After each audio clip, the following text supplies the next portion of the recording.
você e bem neném, tá ligada direto aos meus raps também. Então começa com humano, só sei que nada sei, mas sei que saí da vida e pra história eu entrei. Se o clima esquenta e tua caneta falhou, fica tranquilo, a esfera dela dilatou com calor. Eu sou flúor com oxigênio, dá pra completar, evoluir melhor que o Darwin poderia imaginar. Se tinha uma pedra no caminho, pode crer que eu já chutei absoluto no rap. Eu nasci pra ser rei, crio uma sociedade aos modelos de Durkheim. O mecanismo dela própria é que diz pra onde vai minha inspiração. Thomas Edison dizia, é 1% e o restante o trabalho que fazia. Então senta o rabo aí que eu vou te ensinar. Sometimes rap is the best way to learn, rapá. Eu não compreendo, pero não puedo hacer. É só estudar e ouvir as dicas que eu dou pra você. Confere suas respostas e faz tudo com calma. Manda bem na redação, faz do fundo da alma. Esse é o tópico frasal, ainda tem argumentação. E a resposta pra você eu deixei na conclusão. Se tá nervoso, se acalma pra mandar bem. E se liga nos vídeos que eu te preparo pro Enem.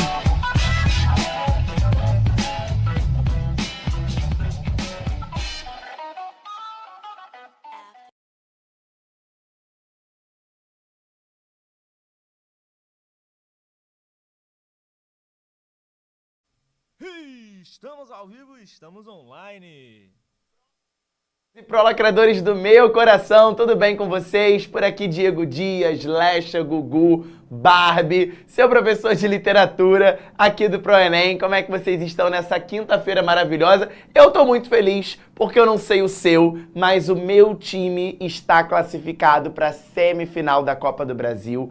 Ao que tudo indica, a final. Tava aqui num debate com o meu diretor. Ao que tudo indica, a final vai ser Flamengo e São Paulo, beleza? Porque eu já descarto o Grêmio, óbvio. E eu acho que o São Paulo vai passar hoje do Palmeiras, tá? Na outra chave, coitados, Corinthians e América Mineiro. Daí, meu Deus, o que acontece? Não se sabe, né? Acho que vai dar 0x0, 0x0, 0x0. Vão perder todos os pênaltis e aí o São Paulo já vai direto pra final contra o Flamengo e a gente vai ser campeão novamente. Libertadores, eu nem falo nada, esquece, o maior da América está presente e, obviamente, o Flamengo será campeão de novo. Eu vou deixar o brasileiro para vocês decidirem, tá? Porque eu acho que não dá para abraçar tudo e todos, então eu vou deixar o brasileiro, mas eu não vou deixar pro Botafogo não, tá? Que eu tô deixando essa galera do Botafogo tá muito assim. E surgiram vários botafoguenses, você percebeu, diretor? Não tinha ninguém, se perguntar assim ano passado, quem é Botafogo? Nunca tinha, né? Bairro e herança de família. Ah, porque meu tataravô era botafoguense. Aí teve que ser a tradição da família, senão ficava sem comer, sem presente de Natal, né? Aí falava que era botafoguense. Agora tem um monte, todo mundo é Botafogo agora. Eu tô deixando eles embarcarem nessa, mas eu sonhei, e geralmente quando eu sonho acontece, tá? Eu sonhei que o Flamengo ia ser campeão da Copa do Brasil, que o Flamengo ia ser campeão da Libertadores e que o Bragantino ia ser campeão do Brasileiro esse ano. Pode ser, diretor? Pode ser. Pode ser, por que não, né? Pode ser, diferente esse ano, né? Quem sabe? Bom, sejam todos muito bem-vindos. Vou ter esses sonhos também para tema de redação, tá? Eu acho, gente, tá decidido. Eu acho que é a alfabetização de crianças autistas. Eu sonhei também com isso. Desafios para a alfabetização de crianças autistas no Brasil odierno. Eu acho que esse é o tema de redação. Sugestivo, legal, todo mundo tá falando sobre isso. Tem a ver com capacitismo. Tô tendo esses sonhos aí. Lindezas, aula de hoje, como sempre. Galera, fala em tema de redação, a galera fica desesperada, né? Tiago, sonha aí uma vaga de médio pra mim. O sonho tem que ser genuíno, Tiago. Eu vou mentalizar, beleza? Vou botar você nos meus pensamentos, nas minhas orações. Se vier, eu te conto depois, tá legal? Do nada o Bragantino. Giovana, sonho. Do nada veio o Bragantino na minha cabeça que ia ser campeão. Vamos ver, né? De repente, vai que. Lindezas, como sempre, a aula de hoje preparada com muito carinho, com muito amor pra gente lacrar. E você já percebeu aqui pelo spoiler do tema da aula que a gente vai falar de Europa. E a gente vai falar de vanguardas artísticas europeias, porque esse movimento de vanguarda, ele não se dá diretamente na literatura. Ele começa nas artes plásticas em correntes pictórias. Então hoje, a maior parte da nossa aula vai ser exatamente análise de quadros, imagens, reflexos artísticos do início do século XX na Europa e, aí importante pra gente, as consequências, os desdobramentos para a literatura nacional. a gente vai perceber que esses movimentos vanguardas ocorridos, né, lá na Europa no início do século XX, eles são fundamentais para o que vai acontecer aqui no Brasil no ano de 1922, que é a Semana de Arte Moderna. Então vamos combinar o seguinte, hoje a gente fala sobre esses movimentos de vanguarda. Tu conhece, tu já ouviu falar lá do cubismo, do surrealismo, é isso aí. A gente vai conversar sobre esses movimentos hoje e na semana que vem, a nossa última aula antes da nossa semaninha de descanso do recesso, a gente vai falar sobre Semana de Arte Moderna, beleza? Então hoje, vanguardas europeias, semana que vem, Semana de Arte Moderna, para que você entenda exatamente essa composição artística da Europa refletindo diretamente aqui no Brasil. Beleza? Vamos lá, então... Vamos localizar aqui no nosso TBT, a gente está exatamente nessa quebra do pré-modernismo para o modernismo. Então a gente está mais ou menos aqui no iniciozinho do século XX, começando a perceber que o que acontecera lá na Europa começa a refletir em território nacional. Só que, lindezas, início do século XX você vai lembrar de caos. Beleza? Pensa aí, tem uma prova que você está fazendo e nessa prova tem uma questão de início de século XX. Lembra? Caos, agonia, aflição, literalmente tiro, porrada e bomba. Porque a gente está falando, ó, da Primeira Guerra Mundial. Então a gente percebe que as manifestações artísticas vinculadas a essa primeira etapa do século XX, elas reproduzem essa quase que tentativa de registrar esse mundo caótico, esse mundo aflito por conta do primeiro período armado, mundialmente conhecido como Guerra Mundial. Beleza? Então a gente percebe que a Europa do início do século XX é um terreno instável, hostil, beleza? Então eu tenho instabilidades políticas que culminaram na Primeira Grande Guerra Mundial e, claro, um detalhe aqui, alguém vai fazer psicologia? É um curso que eu percebo que a cada ano tem mais adeptos. Se eu parasse para pensar assim, sei lá, uns 6 anos, se eu perguntasse assim, galera, o que vocês querem e tal, conversando com vocês, quase ninguém queria psicologia. Mano, de uns 3 anos pra cá, não sei o que aconteceu, todo mundo tá querendo fazer psicologia. É um curso lindo, né? Interessantíssimo. E aqui a gente começa a ter influências da investigação do inconsciente, principalmente com estudos de Freud, né? A psicanálise de Freud, a psicanálise humana, né, de Freud, ela entra exatamente nessas percepções artísticas do início do século XX com uma carga bastante incisiva. Beleza? Olha lá, galera, psicologia tá em alta. Tá muito em alta. Sandra, Luana, Tiaguinho, todo mundo, né? Psicologia tá muito em alta. É um curso que, isso aí é só ruim pela relação de candidato-vaga, né? Que ali tá bravo mesmo. Mas é impressionante, cara. Se a gente coloca aí de uns 6 anos pra cá, houve um boom enorme nessa carreira, que é uma carreira linda, né? Estudar a mente humana, estudar o coração humano é algo muito bonito. É uma profissão realmente muito linda. Eu, inclusive... né, na minha infância, eu tive um trauma, eu já cheguei a comentar com vocês em alguns momentos, né, quando a gente fala um pouquinho de vida, eu perdi meu pai muito cedo, né, eu perdi meu pai quando eu tinha 2 anos de idade, ele foi baleado, eu morava numa comunidade aqui no Rio de Janeiro e hoje eu falo disso na boa, mas na época, né, eu precisei sim de um tratamento com um psicólogo e eu, tenho lembranças ótimas disso, né? Como que a psicologia me ajudou, né, a superação desse trauma. Então é uma profissão linda. A todos que escolheram aí, fica meu beijo no coração, porque realmente me ajudou. Se eu cresci melhor, foi por conta da minha psicóloga. Então, beijaraço aí para quem vai cursar, de fato, essa carreira linda. Meus amores, estão aqui as vanguardas europeias da aula de hoje. Cubismo, futurismo, expressionismo, dadaísmo e surrealismo. Todos esses ismos, né, são correntes que começam na pintura que vão ser contrárias à arte tradicional. Vamos começar a organizar o mapa mental, então? Eu preciso que você entenda que o objetivo, né, de uma vanguarda europeia é ser contrária ao que é tradicional. Então eu tenho uma tentativa, né, um cadenciamento, esse avant-guarda, né, seria exatamente uma tentativa de fugir da lógica tradicional no escopo artístico, beleza? Então eu tenho ali uma modernização do processo da arte. Tudo a ver com o período em que a gente começa a viver aqui no Brasil a partir de 1922, período ex-conhecido como modernismo. Então eu começo a ter influências da vida moderna, eu tenho progresso, ciência, psicanálise, né? Várias formas de ver o mundo, um mundo mais tridimensional, né? Dentro dessa perspectiva de você fugir da ótica tradicional da arte e começar a propagar uma arte mais moderna, né? Uma arte que olha para o futuro e não para o passado. Vamos começar com o cubismo. Amores, a palavra me ajuda. Cubismo vem de cubo. Cubo, forma geométrica. Então eu tenho como principal nome um pintor espanhol maravilhoso, perfeito, chamado Pablo Picasso. Picasso, em suas obras, ele começa a geometrizar, a articular as angulações da sua pintura para que a gente tenha o seguinte entendimento de sua obra. Uma realidade, ela não deve ser vista de forma linear.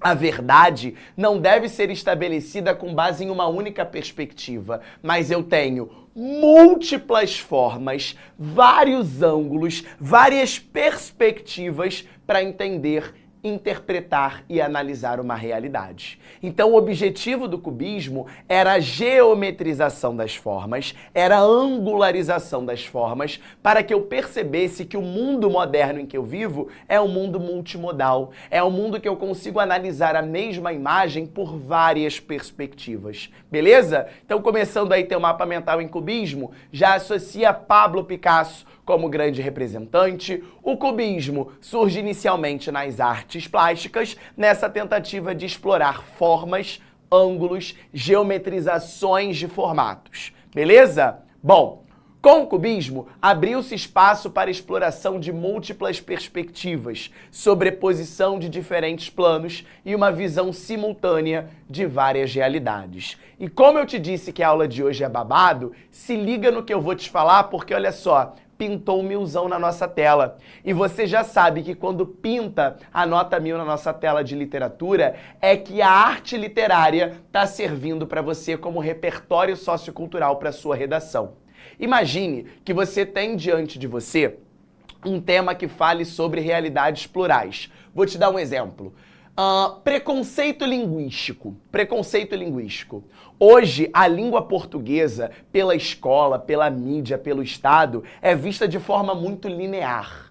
O que vale para a língua portuguesa, para a escola, por exemplo, é a norma culta, é a norma padrão. E as pessoas que desviam dessa norma culta e dessa norma padrão são pessoas que sofrem estigma pelo seu jeito de falar. Um exemplo que todo mundo conhece, Juliette. Nossa musa do BBB 20, não era isso? 20 ou 21? 20? Acho que é 20, né? O meu cacto favorito. Meu cacto favorito foi completamente estigmatizada, sofreu preconceito pela maneira como ela se expressava dentro da casa mais vigiada do Brasil. Isso é preconceito linguístico. Quando você olha para uma pessoa e rotula essa pessoa pela maneira que ela tem de falar. Isso porque a língua portuguesa, a norma padrão, a norma culta, é a de prestígio na sociedade. Mas devemos enxergar a língua portuguesa de maneira análoga ao cubismo. Olha que argumento interessante, que repertório sociocultural incrível para a tua redação.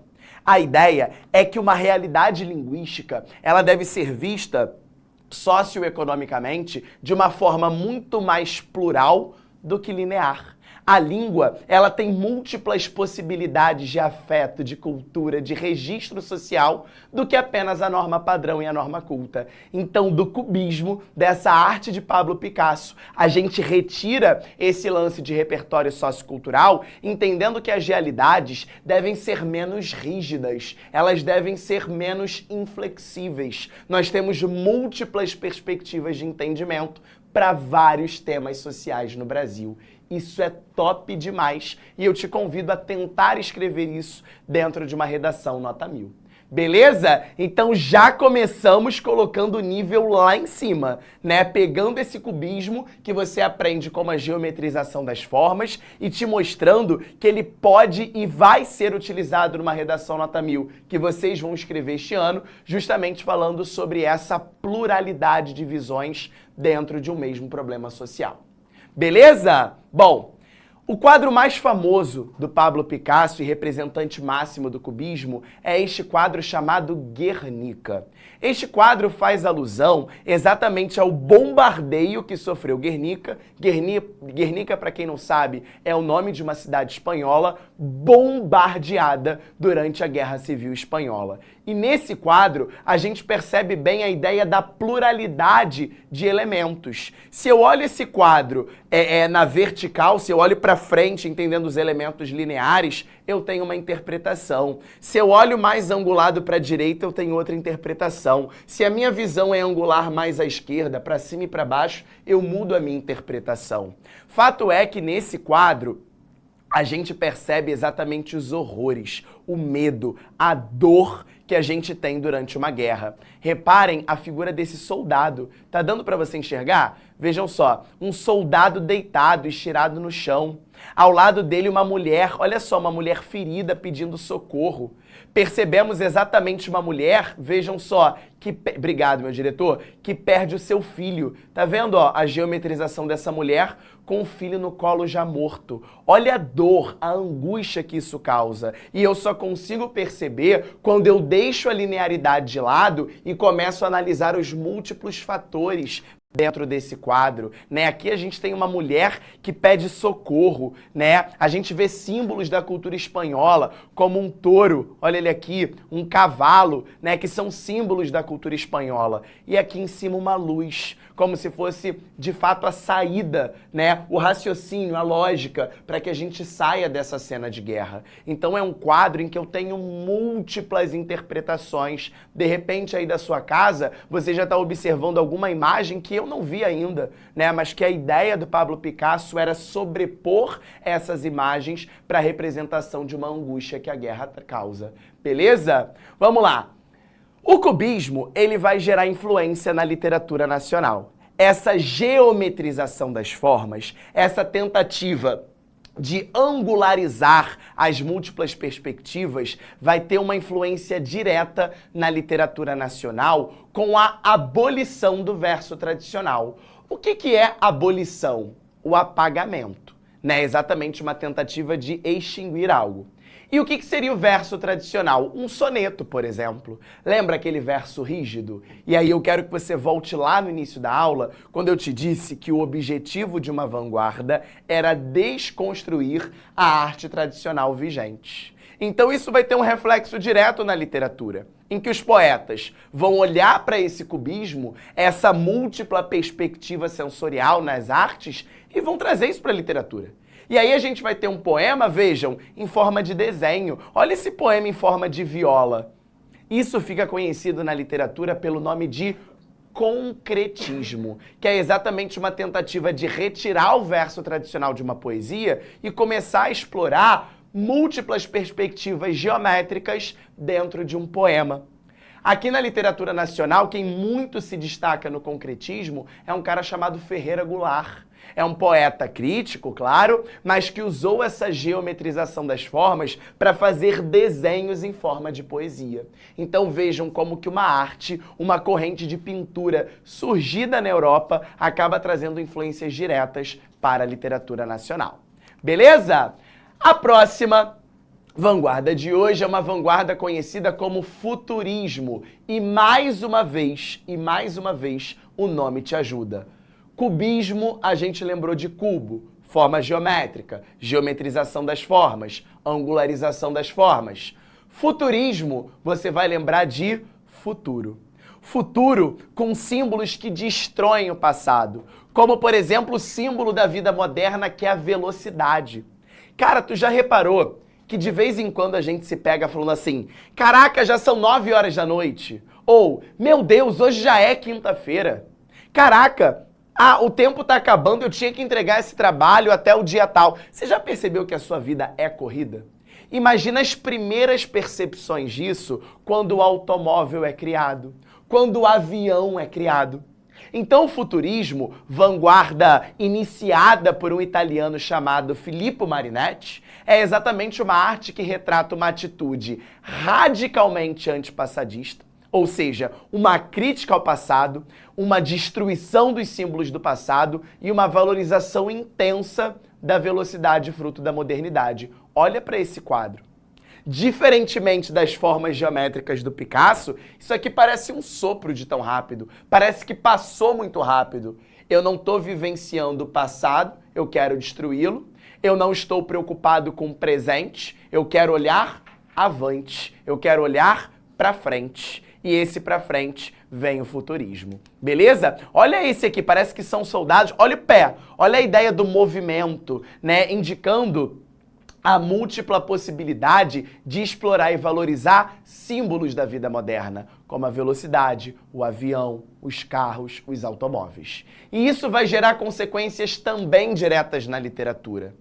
O futurismo, né, essa pressa, essa tentativa de mostrar as coisas rápidas, essas coisas efêmeras, típicas da modernidade, vai fazer com que a literatura destrua a sintaxe tradicional. Lindezas, o que é uma sintaxe tradicional? Onde eu respeito pontuação, sujeito, verbo e complemento. As regras gramaticais que eu aprendo na escola são postas em prática na literatura. Quem curtia muito isso? Parnasianismo. Aquela poesia rígida, formal, elegante do Olavo Bilac, o príncipe dos poetas. Agora, com o futurismo, eu tenho uma destruição sintática. São aqueles poemas modernistas sem pontuação, sem letra maiúscula, sem letra minúscula, ou seja, uma destruição gramatical, no sentido da norma culta, evidentemente, para mostrar que o ritmo da vida intensa, que o ritmo da modernidade propõe isso como carga literária. Claro que isso vai ficar mais evidente para você quando a gente começar a falar de modernismo. Lembra que eu tô te preparando para isso. Eu tô começando a te mostrar quais são as influências que esse momento de Europa de início de século XX, essa influência vai gerar na literatura nacional. Em breve, quando a gente começar a analisar textos do Oswald de Andrade, certo? Textos do Manuel Bandeira, eu vou te mostrar como que essa influência se deu de fato na literatura. Hoje eu quero que você tenha apenas um gostinho daquilo que está por vir. Beleza? Expressionismo. Inclusive eu tenho ali uma pergunta já do Caleb. Como não confundir expressionismo com surrealismo? Caleb, pergunta excelente que gera muita confusão mesmo. Vamos lá. Para você não confundir, olha para os nomes, Caleb. Essa está sendo a grande dica das vanguardas. Cubismo, tu lembrou de cubo. Geometrização. Agora, futurismo, você lembrou de futuro. Velocidade, olhar para frente, destruir o passado. Aí a tua pergunta é: expressionismo e surrealismo. Caleb, meu querido, expressionismo vem de expressão.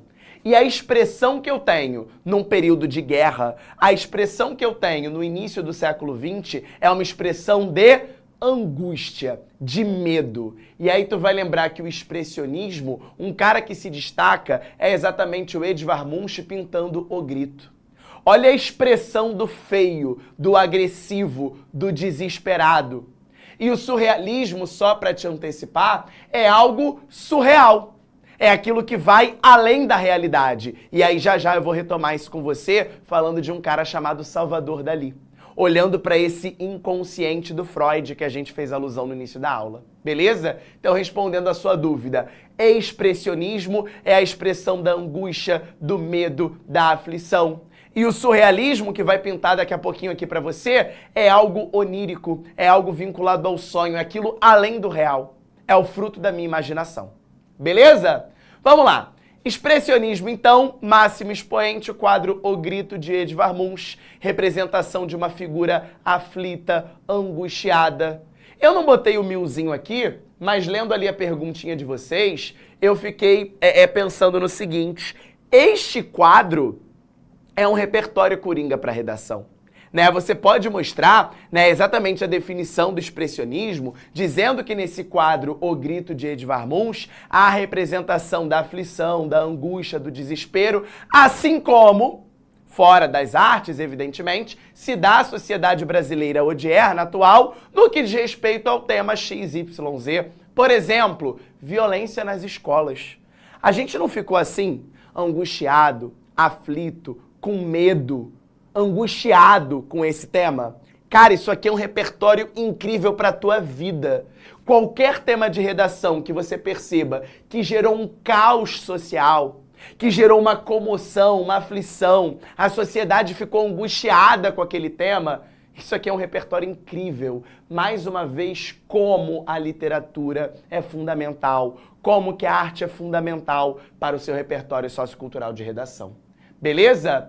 Alguém está falando ali do impressionismo. Lindezas, o impressionismo, a gente já viu há um pouquinho mais de tempo, o impressionismo ele é fruto da fotografia. Lembra? Com o surgimento da fotografia, eu fui para a luz do sol, eu fui para a natureza, para representar a impressão da realidade na vida do pintor. Tá? Isso a gente falou umas 3 semanas. O impressionismo é a impressão da realidade pelo pintor. Então ele pega geralmente, tá? Geralmente, a cor da natureza, lembra aquelas fotos lindas que a gente viu de campos, florestas, rios, nascer do sol, pôr do sol?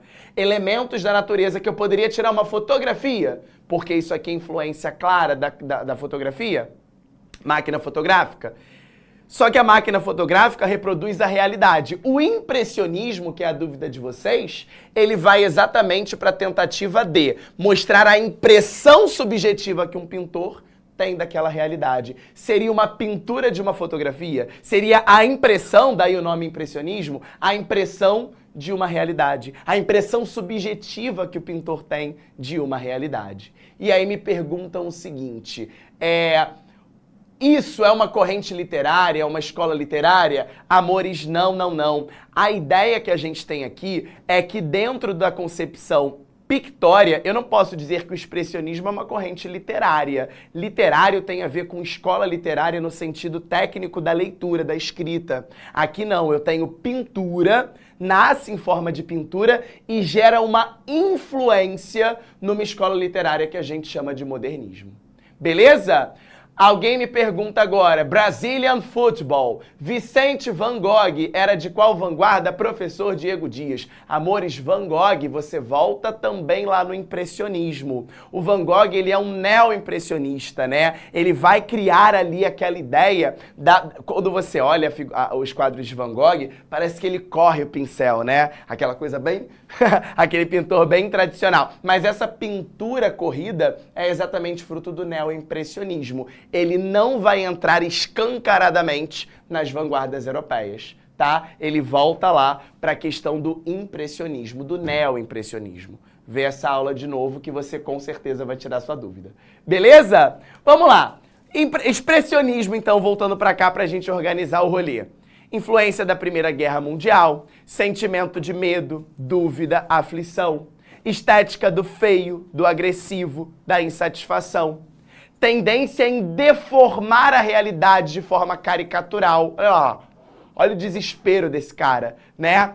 Fazer artístico menos pautado pelo controle do consciente. É o desespero, é a aflição humana, né? E aí a gente tem um novo mundo. Esses valores, né, que realmente se perdem ao longo da modernidade. Beleza? Bom, próxima. Alguém já estava aí também perguntando, cadê o dadaísmo? Tá aqui, meus amores. Vocês estão muito ansiosos hoje. O dadaísmo, gente, dadá não significa nada. Olha que loucura. Então eu tenho no dadaísmo a arte fora do lugar. A arte que representa o ilógico. Imagina só. Qual é a serventia de um mictório? Pensa comigo. A serventia de um mictório é fazer com que as pessoas urinem ali dentro. Essa é a serventia. Se eu tiro esse mictório de um banheiro e coloco num museu, perde-se a serventia útil, né, daquele objeto. Perde-se, mas vira arte. Vira arte porque eu me questiono o porquê daquilo estar fora do lugar. Outro exemplo. Para que serve a roda em uma bicicleta? Ora, para ela se movimentar. Mas quando eu pego uma roda, tiro do lugar, coloco em cima de um banco, ela perde a sua funcionalidade. Perde, mas vira arte. Isso é o dadaísmo.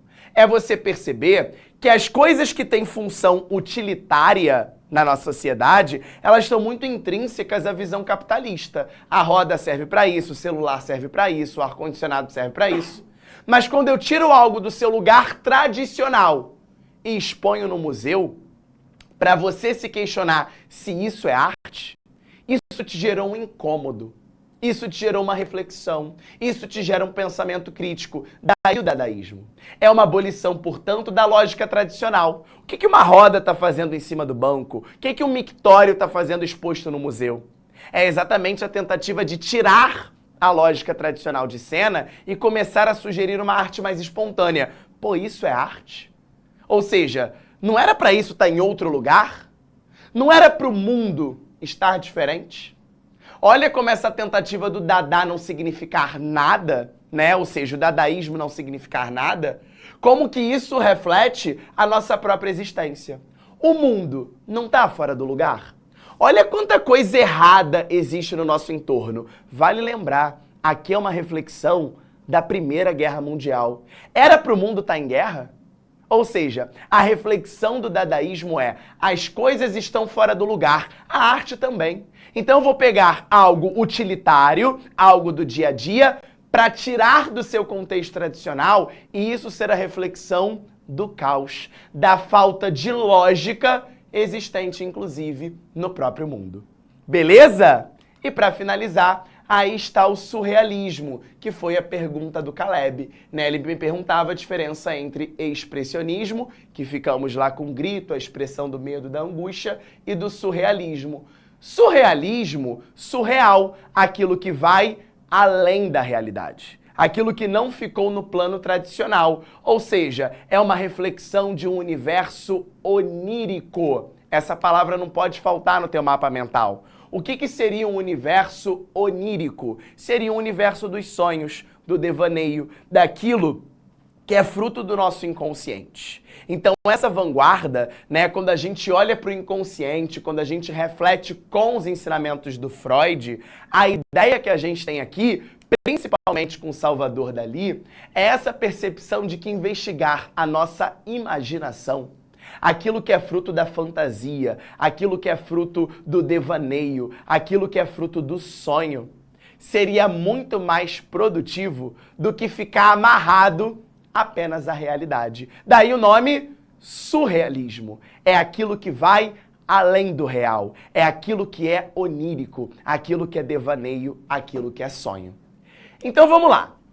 Por que eu tenho, Diego, que estudar dentro de literatura uma corrente de pintura? Por que em literatura brasileira eu tenho que parar minha periodização literária para entender o que acontecia na pintura da Europa do século XX?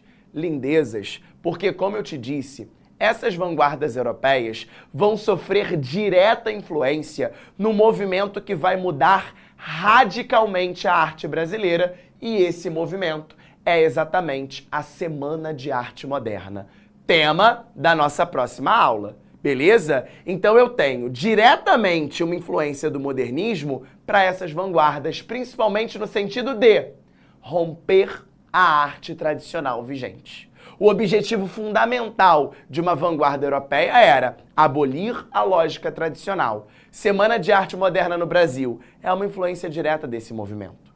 A gente vai conversar sobre uma mulher que revoluciona a arte brasileira chamada Anita Malfatti.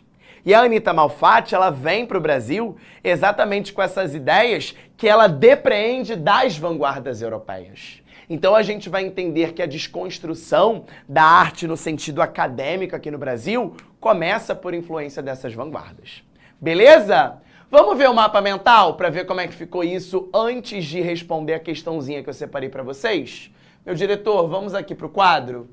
Ó, o mapa mental ficou lindo hoje, hein? Olha só, vanguardas europeias. O que a gente precisa colocar aí como parâmetro inicial? Ó, proposta de inovação estética em oposição à arte tradicional, ao academicismo. E isso vai ser uma influência direta para o modernismo brasileiro. 5 foram as principais vanguardas europeias, listadas aqui para o teu mapa mental.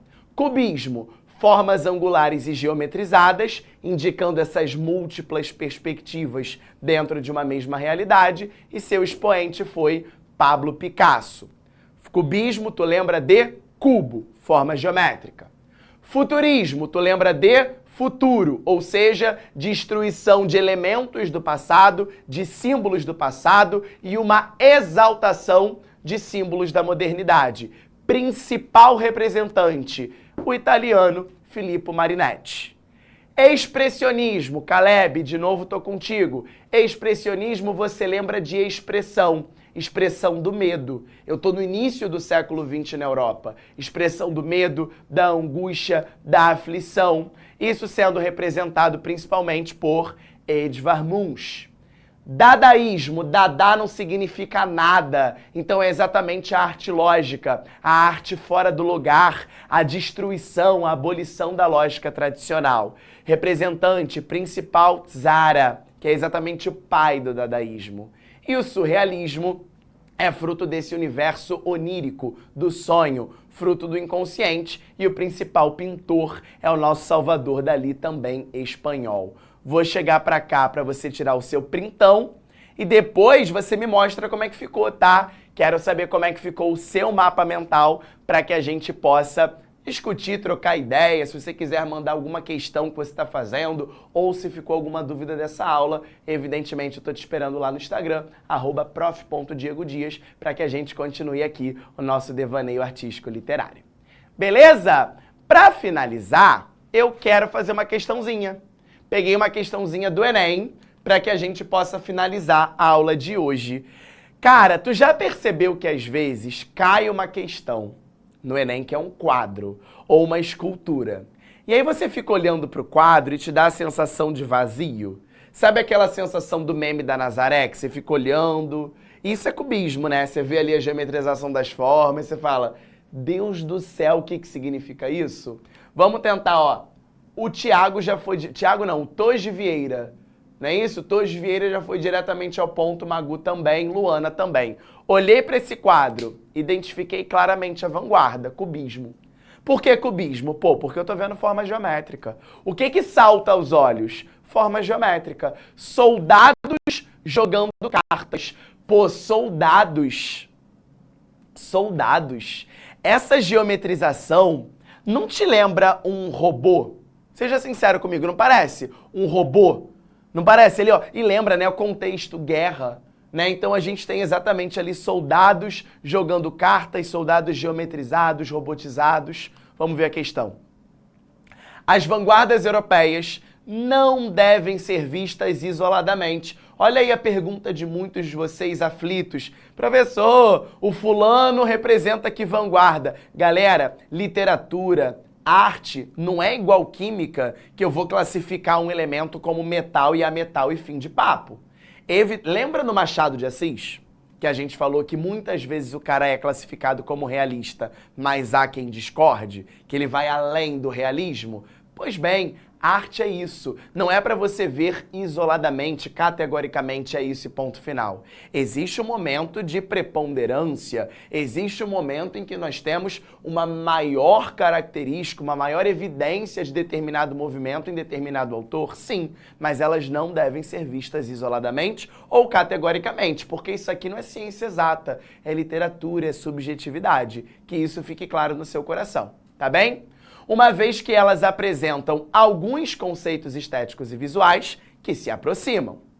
Com base nos conceitos vanguardistas, entre eles o de exploração de formas geometrizadas do cubismo no início do século XX, o quadro Soldados Jogando Cartas explora uma. Letra A. Abordagem sentimentalista do homem. Letra B. Imagem plana para expressar a industrialização. Letra C. Aproximação impossível entre máquina e homem. Letra D.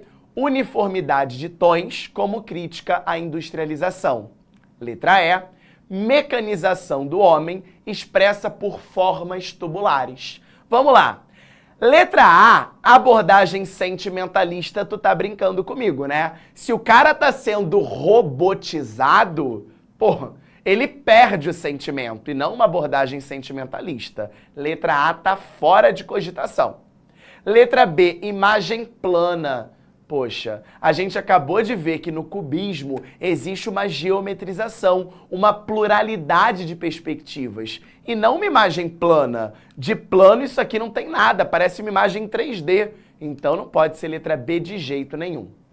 Letra C, aproximação impossível entre máquina e homem. Só marcou letra C quem nunca viu Black Mirror.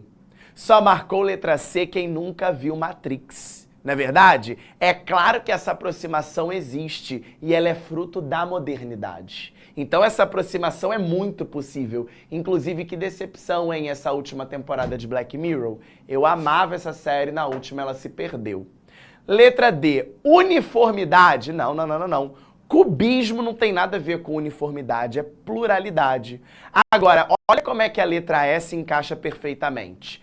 Mecanização, pô, tô falando de um homem comparado a um robô. Do homem expressa por, aqui o gabarito, ó, formas tubulares, forma cubismo, gabarito letra E. Beleza, meus amores? Meus lindos? Nada é tão nosso quanto os nossos sonhos. Eu não me canso de repetir isso. Eu sei que a gente está chegando ao final, né, desse primeiro semestre. Você já está cansado, está todo mundo exausto, não é verdade? Mas é muito bom a quinta-feira porque vocês me trazem energia. Eu sempre digo isso, né? Por mais que seja uma aula virtual, eu consigo sentir a energia de vocês daqui. Muito obrigado pelo carinho. Semana que vem a gente fala de Semana de Arte Moderna, depois vem uma semaninha de descanso para a gente entrar nos 3 meses finais para a tua prova do Enem. Continue ligadinho aqui no ProEnem, continue ligadinho nos nossos canais, lá no Instagram a gente está junto para você lacrar pro teu sucesso e ó, pro teu sonho ser conquistado. Beleza? Um beijo grande e até a próxima. Tchau, tchau. Assista nossas aulas a hora que você quiser. Vem com o Pro, o cursinho online que mais aprova no Enem. Assine em proenem.com.br.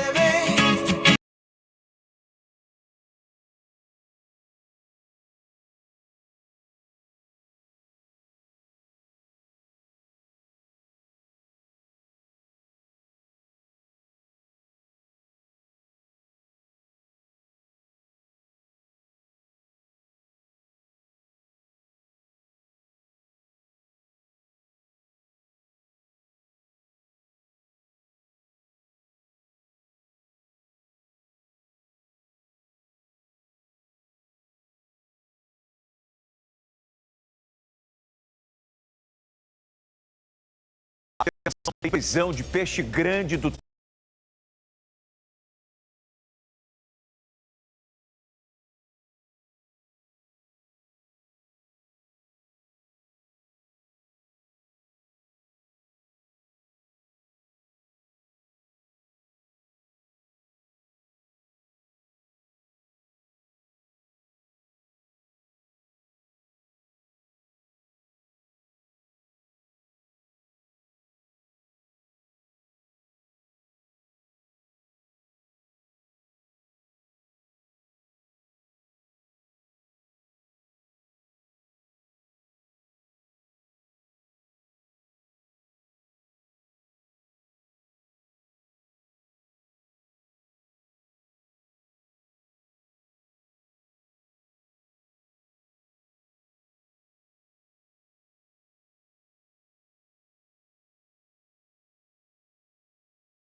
Tô mais emotivo, ou se eu choro, sabe? Meus olhos ficam mais claros.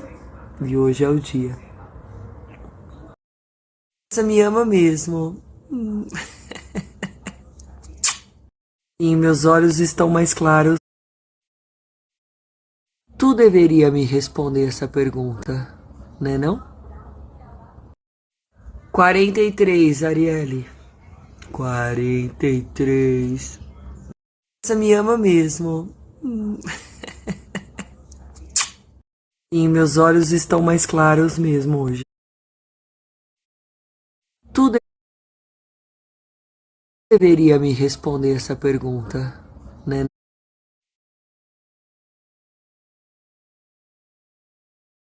E essa me... Ai, não, não, nunca casei. Ai, beijos. Não, não, nunca casei. Ai, beijos. Não, não, nunca casei. Ai,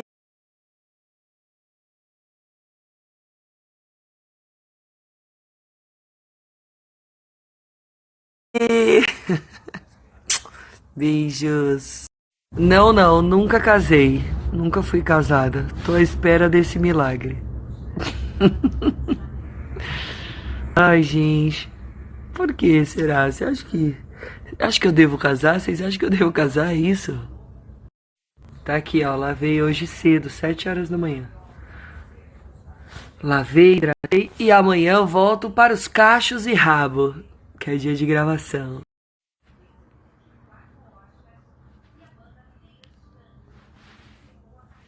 Tá chegando, tá chegando! Uhul!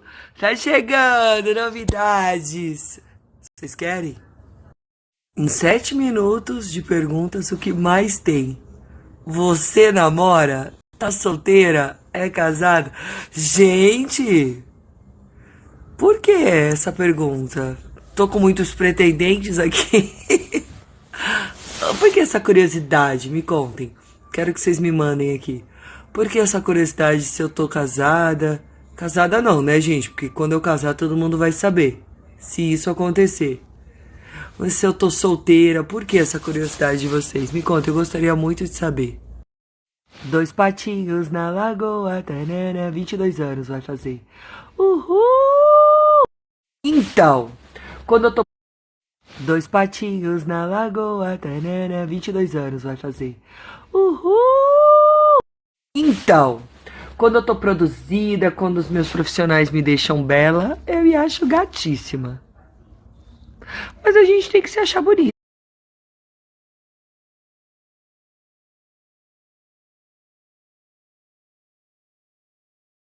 né, gente? A gente tem que agradecer, né? Como Deus fez a gente tem que se achar bonita sim, sempre. Todas nós mulheres, viu? Que está errando e trazendo dor para dentro de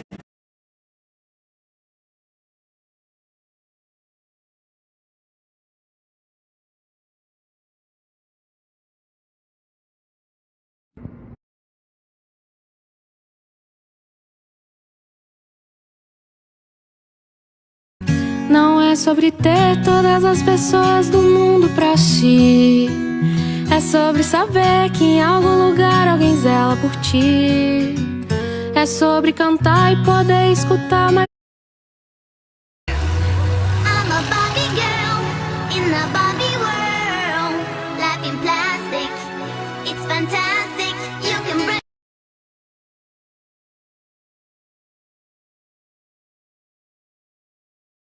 A paz.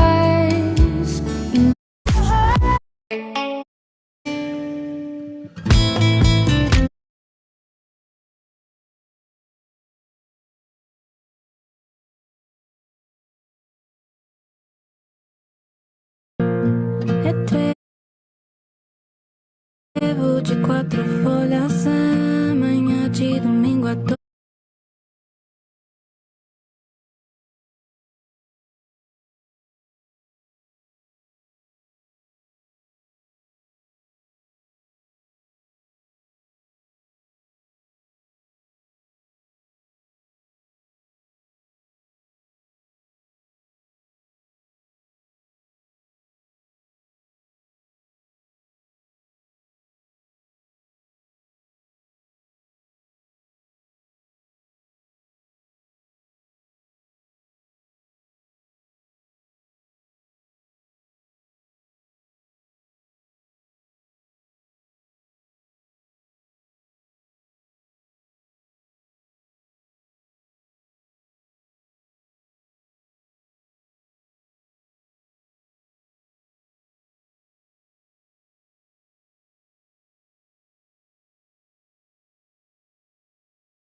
Pra nada.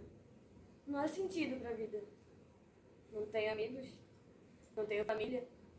No amor, não sou correspondida. Toda pessoa que se aproxima de mim me engana. E no trabalho, eu sou perseguida. Ninguém gosta de mim. Mesmo sendo assim, rodeada de pessoas, me sinto sozinha. Eu não tenho uma vida perfeita como os outros dizem. E eu sei que aqui dentro tem um coração que bate. Mas mesmo assim, não tem esperança.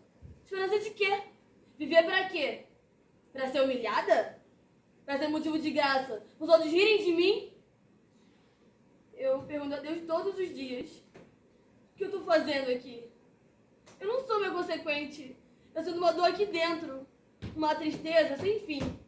Uma solidão que me assusta. Pra nada. Não há sentido pra vida.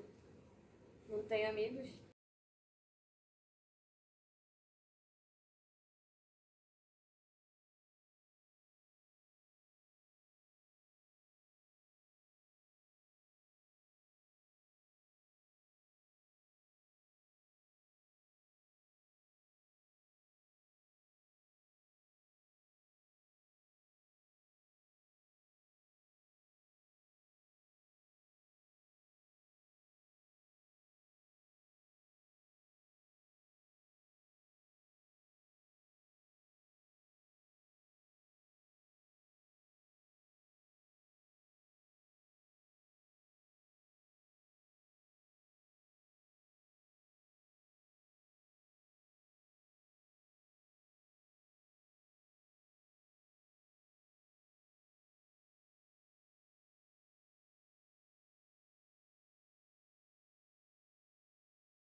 E eu amo os atores, atrizes e o público por esse poder.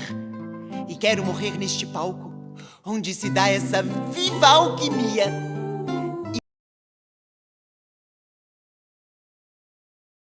A praça se faz arena, e o vento de um sonho contente, trazendo a toda a cena, a brasa do fogo da gente, nas estradas dessa vida.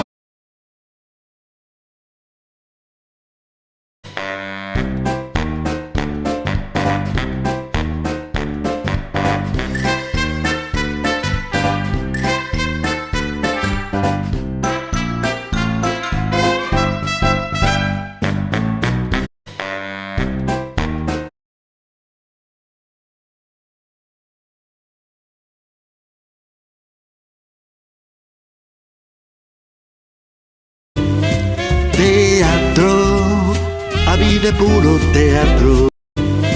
Teatro, a vida.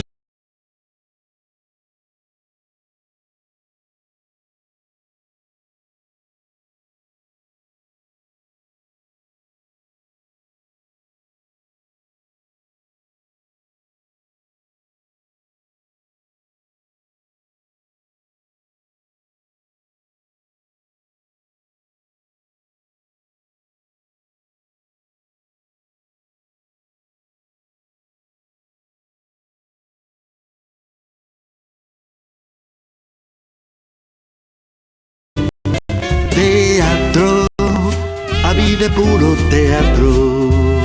Vos ídelo ver, todo pode acontecer.